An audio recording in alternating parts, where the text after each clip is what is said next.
अस्सलाम वालेकुम, welcome back to my YouTube channel Learnology. हमने जो मैथ की सीरीज़ स्टार्ट की क्लास 1 से लेके तो क्लास 1 और 2 की जो मैथ है वो हमने कंप्लीट किया। अब क्लास 3 और 4 की जो मैथ है वो हम साथ साथ पढ़ रहे हैं। तो आज है हमारे पास मैथ क्लास 4 का यूनिट नंबर 3 जो हम पढ़ रहे हैं वो हम पढ़ रहे हैं फ्रैक्शंस को। फ्रैक्शंस में हमने मल्टीप्लाई किया था 2 और more fractions with proper, improper and mixed fraction. Proper और इम्प्रॉपर को हमने सीखा था, उसका कॉन्सेप्ट अच्छे से क्लियर किया था। अब हमारे पास है मल्टीप्लाइंग मिक्स्ड फ्रैक्शंस। अब हमें मिक्स्ड फ्रैक्शंस को आपस में मल्टीप्लाई करना है, तो हम किस तरह से करते हैं मिक्स्ड फ्रैक्शंस को मल्टीप्लाई। तो यहाँ पे हमारे पास देखिए एग्जाम्पल है 1 होल 7/3 को मल्टीप्लाई करवाना है 3 होल 1/9 से। अब जो हमारे पास होल और कॉमन फ्रैक्शन आ रहा था, multiply whole number with fractions. तो यहाँ पे हमारे पास एक होल नंबर था, बीच में मल्टीप्लाई की साइन आ रही थी और फिर हमारे पास फ्रैक्शन था, कॉमन फ्रैक्शन। तो हमने होल को जो है वो मल्टीप्लाई करवाया था न्यूमरेटर के साथ और डिनोमिनेटर हमने सेम रखा था। लेकिन यहाँ पे देखें इसके बीच में कोई साइन नहीं है, ये हमारे पास एक पूरा का पूरा मिक्स्ड फ्रैक्शन है। अगर यहाँ पे बीच में मल्टीप्लाई होता तो फिर हमारे पास होल नंबर होता और फ्रैक्शन होता, फिर हम होल और फ्रैक्शन को आपस में मल्टीप्लाई करवाते। लेकिन यहाँ पे देखिए हमारे पास एक पूरा का पूरा मिक्स्ड फ्रैक्शन है और यहाँ पे भी एक पूरा का पूरा मिक्स्ड फ्रैक्शन है। अब इन दोनों मिक्स्ड फ्रैक्शन को मल्टीप्लाई करवाना है, इन दोनों के बीच में मल्टीप्लाई की साइन है, तो इसका जो कॉन्सेप्ट है वो थोड़ा अलग होगा। तो इसका जो कॉन्सेप्ट है वो हम सीखते हैं। हमारे पास है मल्टीप्लाई 1 होल 7/3 को मल्टीप्लाई करवाना है 3 होल 1/9 से। तो पहले हम क्या करेंगे, 3 को 1 के साथ मल्टीप्लाई करवाएंगे। मिक्स्ड फ्रैक्शन में हम डिनोमिनेटर को होल नंबर के साथ मल्टीप्लाई करवाते, 3 1 3। अब जो 3 हमारे पास आंसर आता है उसको हम क्या करेंगे, ऐड करेंगे 7 के साथ।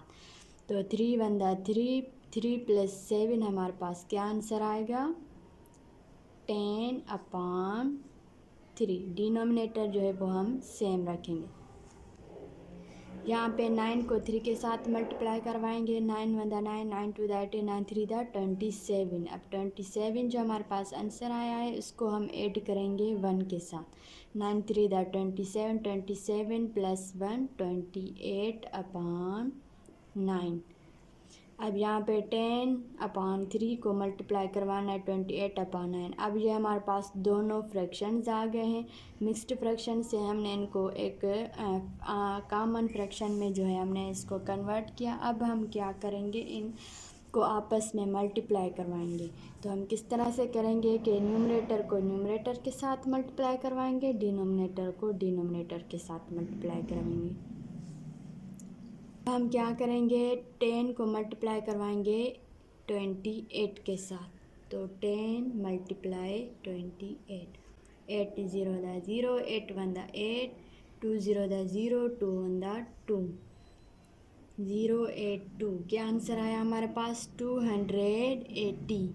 अब 280 हमारे पास न्यूमरेटर में हमने इसको मल्टीप्लाई करवा के आंसर निकाला। अब 3 9 27, 280/27। अब इन दोनों पे किसी नंबर की टेबल लग रही है, नहीं लग रही। तो अब हम इसको क्या करेंगे, मिक्स्ड फॉर्म में लेके जाएंगे। 27 को डिवाइड करवाएंगे 280 के साथ।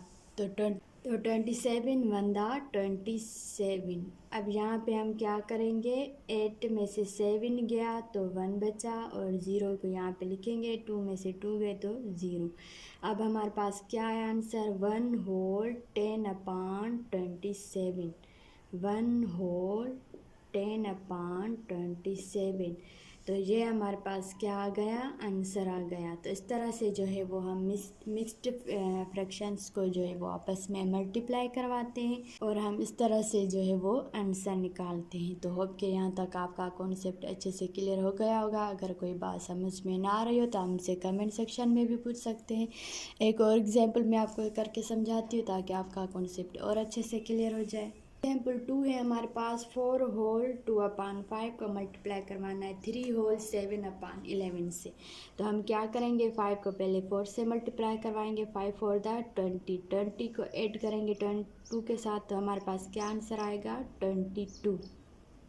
22/5 डिनोमिनेटर सेम रहेगा। फिर मल्टीप्लाई की साइन देंगे। 11 3 दा 33, 33 + 7 हमारे पास क्या आंसर आएगा 40, 40/11। अब हमारे पास 40/11 आ गया। तो अब हम क्या करेंगे कि यहाँ पे देखेंगे, पहले हम न्यूमरेटर को न्यूमरेटर के साथ मल्टीप्लाई करवाएंगे, फिर डिनोमिनेटर को डिनोमिनेटर के साथ।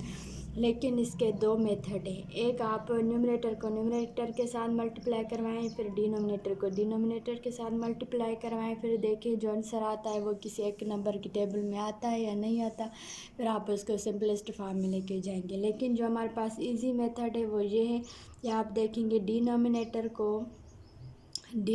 पे 11 है और यहाँ पे 22। अब ये दोनों आपस में मल्टीप्लाई हो रहे हैं, जी हाँ हो रहे हैं। 11 1 दा 11, 11 2 दा 22। तो फिर यहाँ पे हम देखेंगे ये डिनोमिनेटर जो है इसकी टेबल इस पे लग रही है 5 1 दा 5, 5 8 दा 40। तो ये हमारे पास क्या है, एक क्रॉस मल्टीप्लिकेशन है, जिसमें हमारे पास डिनोमिनेटर में जो दूसरा फ्रैक्शन होता है उसके डिनोमिनेटर और फर्स्ट वाले फ्रैक्शन का जो न्यूमरेटर है वो आपस में मल्टीप्लाई होते हैं, और फर्स्ट वाला डिनोमिनेटर और सेकंड फ्रैक्शन वाला न्यूमरेटर आपस में मल्टीप्लाई होते हैं। इसको हम कहते हैं क्रॉस मल्टीप्लिकेशन। इस डिनोमिनेटर को हम इस न्यूमरेटर के साथ मल्टीप्लाई करवाते हैं और इस डिनोमिनेटर को इस न्यूमरेटर के साथ। तो यहाँ पे देखिए टेबल लग रही है। पहले हमें देखना है कि दोनों आपस में मल्टीप्लाई हो रहे हैं। अगर दोनों फ्रैक्शंस आपस में मल्टीप्लाई हो रहे होंगे, अगर क्रॉस मल्टीप्लिकेशन हो रही होगी, तो फिर हम उसको क्रॉस मल्टीप्लाई करवाएंगे। फिर हम जो है वो इजी तरीके से आंसर निकालेंगे और थोड़े ही टाइम में हम इसका आंसर आसानी से निकाल सकेंगे। अगर न्यूमरेटर को न्यूमरेटर के साथ डिनोमिनेटर को डिनोमिनेटर के साथ करेंगे तो हमारे पास आंसर लंबा आ जाएगा। फिर उसको सिंपलेस्ट फॉर्म में कन्वर्ट करके जो है हम आंसर निकालेंगे तो हमें जो है वो ज़्यादा टाइम लग जाएगा। लेकिन जो है अगर हम क्रॉस मल्टीप्लिकेशन हमारे पास होती है तो अगर वो हम करेंगे तो हमारे पास जो टाइम है वो बचेगा और कम टाइम में हम आंसर निकाल लेंगे।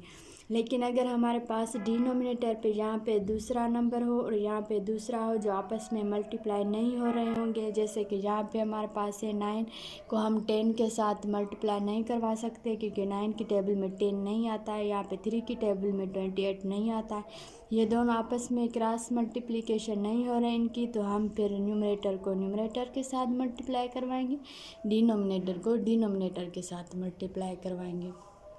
तो क्या आपका कॉन्सेप्ट अच्छे से क्लियर हो गया होगा। अब यहाँ पे हमारे पास 2 × 8 है जो हमारे पास आंसर आए हैं मल्टीप्लाई करवा के। फिर हमारे पास जो 2 है उसको हम यहाँ पे लिखेंगे और 8 हम यहाँ पे लिखेंगे, और अपान में दोनों में 1 है, यहाँ पे भी 1 यहाँ पे भी 1, तो यहाँ पे भी 1 लिखेंगे, यहाँ पे भी 1। तो अब हम इन दोनों को आपस में मल्टीप्लाई करवाएंगे और इन दोनों को आपस में मल्टीप्लाई करवाएंगे। 2 8 दा 16, 1 1 दा 1। और फ्रैक्शन में हमें 1 जो है अगर हमारे पास नीचे आता है तो वो हम शो नहीं करते, फिर हम जो है वो 16 को सिर्फ शो करेंगे कि 16 हमारे पास आंसर है। अगर हमारे पास कोई भी नंबर आता है उसके नीचे 1 है तो आप समझ जाएं कि ये हमारे पास सिर्फ जो आंसर है वो 8 है, क्योंकि 1 जो नीचे हम जो है वो हम शो नहीं करते। तो ये हमारे पास 16 आंसर होगा। अगर हमारे पास कोई भी नंबर है 8 है 7 है तो इसके नीचे कुछ भी नहीं है तो समझे 1 है, तो इसलिए 1 को हम शो नहीं करते। तो जो हमारे पास आंसर है वो हम लिखेंगे 2 8 दा 16, और 1 को हम शो नहीं करते तो 16 हमारे पास जो है वो आंसर आ जाएगा। तो इस तरह से हम मल्टीप्लाई करते हैं मिक्स्ड फ्रैक्शंस की। अब जो हमारे पास जो लेक्चर है वो यहाँ पे एंड होता है। अगले लेक्चर में कम्यूटेटिव प्रॉपर्टी या मल्टीप्लिकेशन और एसोसिएटिव प्रॉपर्टी या मल्टीप्लिकेशन ये हम सीखेंगे और एक्सरसाइज करेंगे 3.4 को। आपका कॉन्सेप्ट क्लियर होना लाजमी है। अगर आपका कॉन्सेप्ट क्लियर नहीं होगा तो फिर एक्सरसाइज आपको अच्छे से समझ में नहीं आएगी। जिन बच्चों ने मुझे ये कमेंट्स किया है कि हमें एक्सरसाइज 3.4 करवा दें, तो एक्सरसाइज 3.4 भी मैं आपको करवाऊंगी, लेकिन उससे पहले जो उसका कॉन्सेप्ट है वो हमें क्लियर होना चाहिए। जो एक्सरसाइज 3.4 में हमारे पास जो क्वेश्चन आ रहे हैं वो हमारे पास कौन से क्वेश्चन है और उसका किस तरह से कॉन्सेप्ट होता है वो हमें पहले सीखना चाहिए, उसका कॉन्सेप्ट क्लियर करना चाहिए, फिर जो है वो हमें एक्सरसाइज करनी चाहिए।